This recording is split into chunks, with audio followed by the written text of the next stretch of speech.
Hello বন্ধুরা, আসসালামু আলাইকুম। আশা করি সবাই ভালো আছো। আজকের ব্লগটা একটু স্পেশাল, কারণ আমরা গিয়েছিলাম নরসিংদী জেলার ঘোড়াশাল তাপবিদ্যুৎ কেন্দ্রে। আমাদের ভার্সিটির ট্রিপলি ডিপার্টমেন্ট থেকে সকল ছাত্ররা একসঙ্গে বেরিয়ে পড়লাম। থিওরি বইয়ের পাতা থেকে বেরিয়ে এসে বাস্তব দুনিয়ার বিদ্যুতের উৎপাদন প্রক্রিয়া কেমন হয় সেটা চাক্ষুষ করার সুযোগ। তাই আজ ফজরের নামাজ পর বেরিয়ে পড়লাম ভার্সিটির উদ্দেশ্যে। ভার্সিটি থেকেই আমাদের যাত্রা শুরু হবে। সকালের মিষ্টি রোদে এবং স্নিগ্ধ বাতাসে নিজেকে অনেক ফুরফুরা লাগছে। আজকের এই ভিডিওটি হয়তো দীর্ঘ সময়ের হবে, তবু আশা করি সবার ভালো লাগবে। তাই ভিডিওটি শেষ পর্যন্ত দেখবেন এবং জানাবেন ভিডিওটি আপনাদের কেমন লাগলো।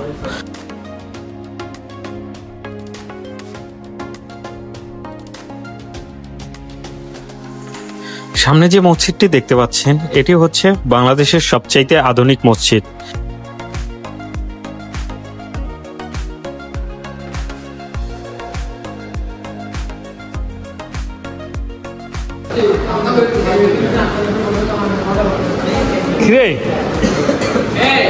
কি করিস তোরা? জীবন কটায় বের হয়েছিল বন্ধু?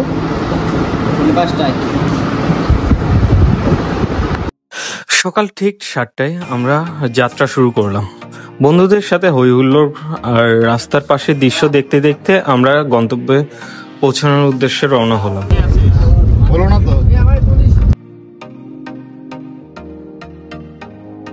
আমরা এখন যাচ্ছি বসুন্ধরা আবাসিক এলাকার ভিতর দিয়ে। রাস্তাগুলো দেখেই বুঝতে পারছেন কিরকম এলাকা হতে পারে এটি।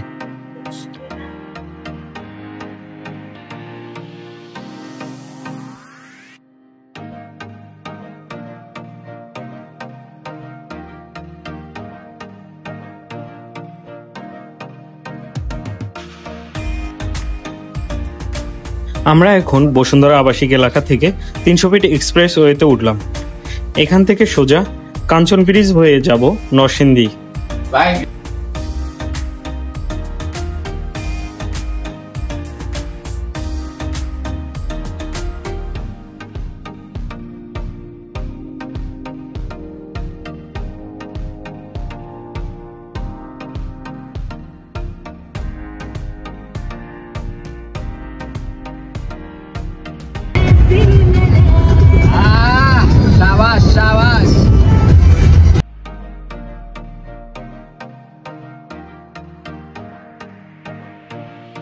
আমরা এখন যাচ্ছি নরসিংদী বাইপাস রোডে।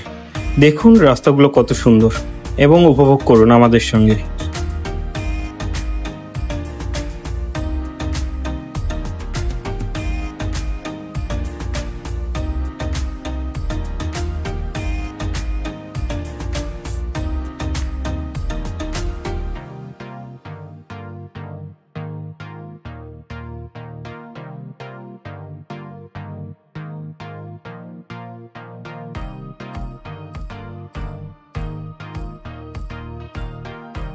এই রাস্তা দিয়ে যাওয়ার সময় মনে হচ্ছিল আমরা কোনো এক পাহাড়ি রাস্তায় ট্রাভেল করছি।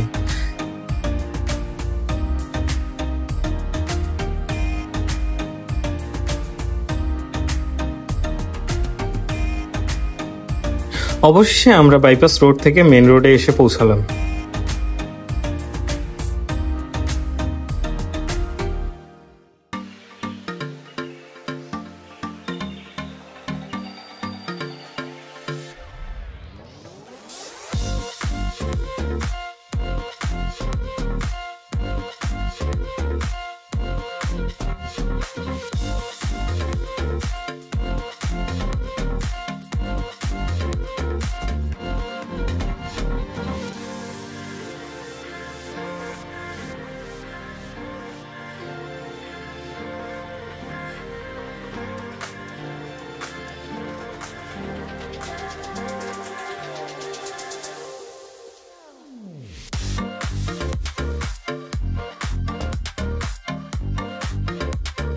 মেন রোড দিয়ে কিছুক্ষণ এসেই আমরা সেই কাঙ্ক্ষিত জায়গায় এসে পৌঁছালাম।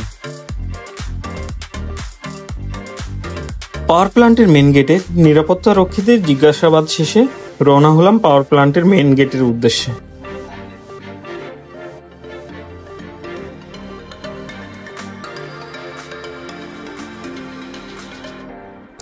আমরা এখন সবাই যাচ্ছি পাওয়ার প্ল্যান্টের ভিতরে ঢোকার জন্য।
অবশেষে আমরা পৌঁছালাম।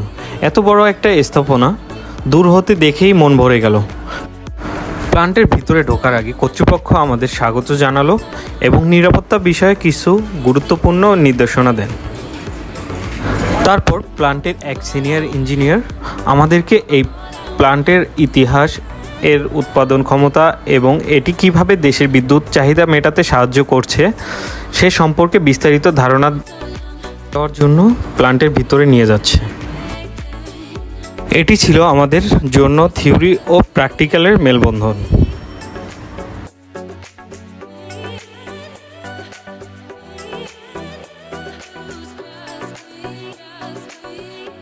এবার আমরা যাচ্ছি আসল অংশে। আমাদের বিভিন্ন ছোট ছোট গ্রুপে ভাগ করে দেওয়া হলো।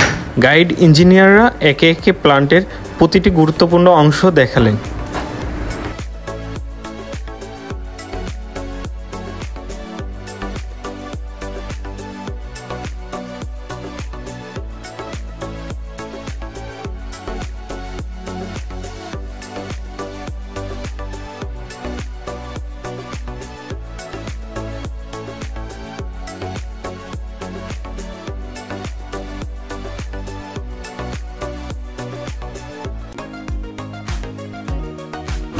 আমরা প্রথমে চলে আসলাম সাপ্লাই অংশে। এখান থেকে বিভিন্ন লাইনে বিদ্যুৎ সরবরাহ করা হয়।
আমরা দেখলাম কিভাবে বয়লারে কয়লা গ্যাস পুড়িয়ে জলকে উচ্চ চাপের বাষ্পে পরিণত করা হয়।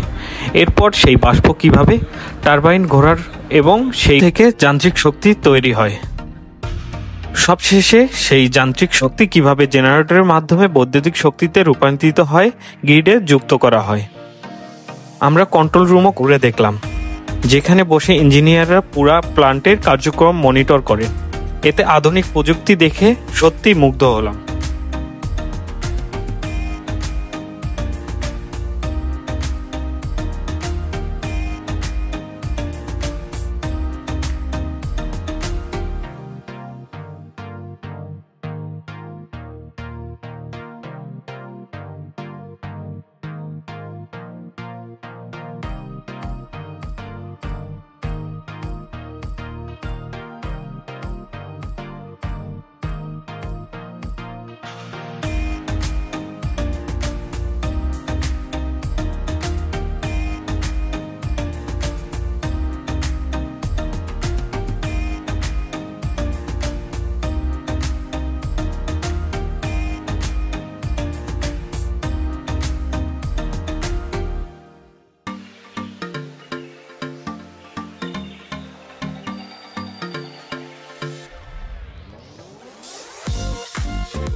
পুরো ট্যুর জুড়ে আমরা অনেক কিছু শিখেছি, বিশেষ করে বইয়ের পড়া, জটিল থার্মোডাইনামিক চক্র এবং ট্রান্সফরমার, সুইচ গিয়ার ইত্যাদি ব্যবহার বাস্তব ক্ষেত্রে দেখতে পাওয়াটা ছিল অসাধারণ। শেষে একটি প্রশ্ন উত্তর পর্ব ছিল। আমাদের সব কৌতূহলপূর্ণ প্রশ্নের উত্তর দিলেন ইঞ্জিনিয়াররা। তাদের কর্মজীবনের অভিজ্ঞতা এবং সেই সেক্টরের চ্যালেঞ্জগুলো সম্পর্কে জানতে পারলাম, যা আমাদের ভবিষ্যতের কর্মজীবনের জন্য অনুপ্রেরণা যোগাবে।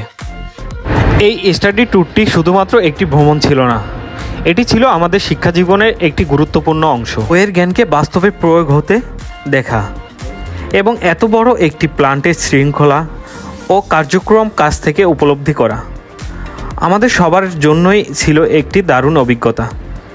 আমাদের ভার্সিটি শিক্ষকদের এবং পাওয়ার প্ল্যান্টের সকল কর্মকর্তাদের অনেক ধন্যবাদ এমন একটি চমৎকার সুযোগ করে দেওয়ার জন্য।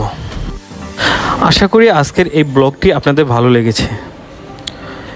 আপনারা যদি এমন আরও শিক্ষামূলক ট্যুর বা ব্লগ দেখতে চান তবে অবশ্যই কমেন্ট করে জানাবেন।